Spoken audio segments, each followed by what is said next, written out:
इधर हजारीबाग के एसपी साहब सड़क पर निकल कर लोगों को समझा रहे थे, हिदायत दे रहे थे, चालान कट रहा था। दरअसल ये पूरा मामला यातायात को बेहतर करने को लेकर था, सड़क सुरक्षा को लेकर, लोगों को जागरूक करने को लेकर था कि भैया हेलमेट पहनना बहुत जरूरी है।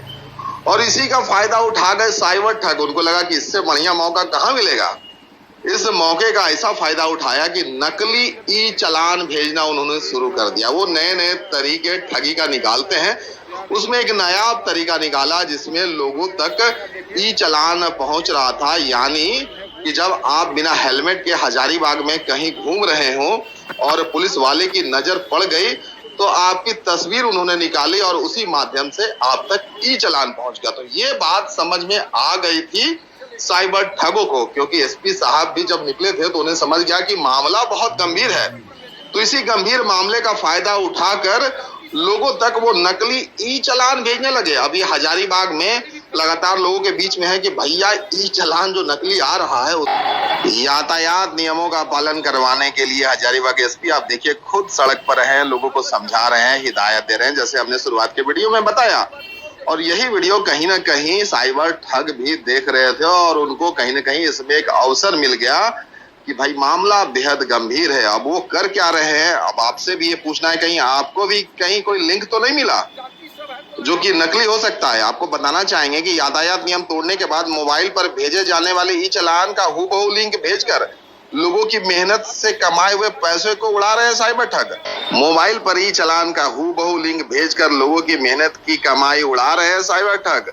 अब इसको लेकर हजारीबाग के पुलिस के द्वारा लगातार लोगों को जागरूक करने का अभियान भी चलाया जा रहा है।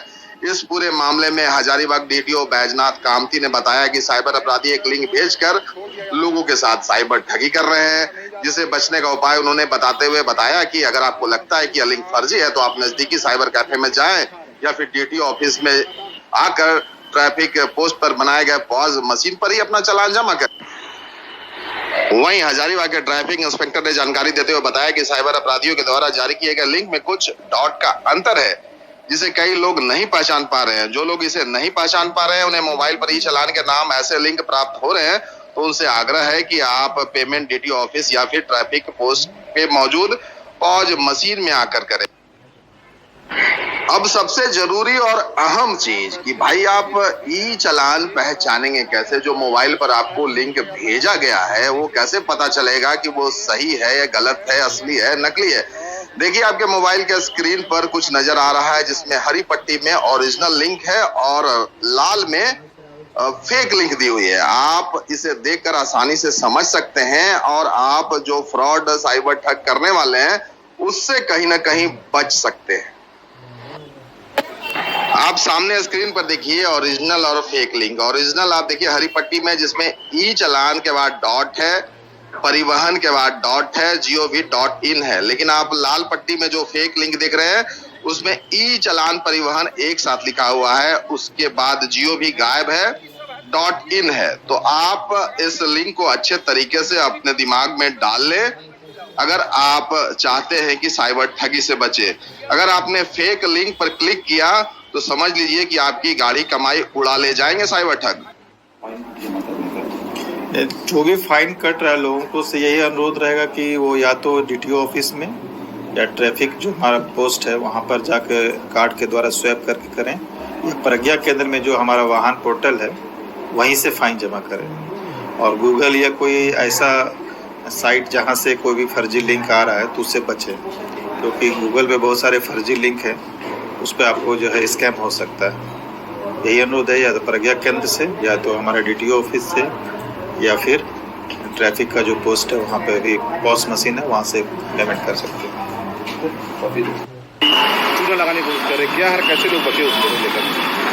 जैसे जब हम लोग चालान काटते हैं तो जब जैसे बाइक लेते हैं तो उसमें मोबाइल नंबर रजिस्टर्ड, उसमें मोबाइल नंबर लेता है तो उसमें एक्चुअली क्या होता है कि एक मोबाइल नंबर आपका रजिस्टर्ड हो जाता है जो भी ओनर का है।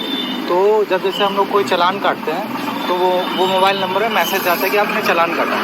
तो बात यहाँ ये है कि कुछ साइबर अपराधी हैं जो बेसिकली क्या होता है कि इस मैसेज का फ़ायदा उठा रहे हैं स्कैम करने के लिए।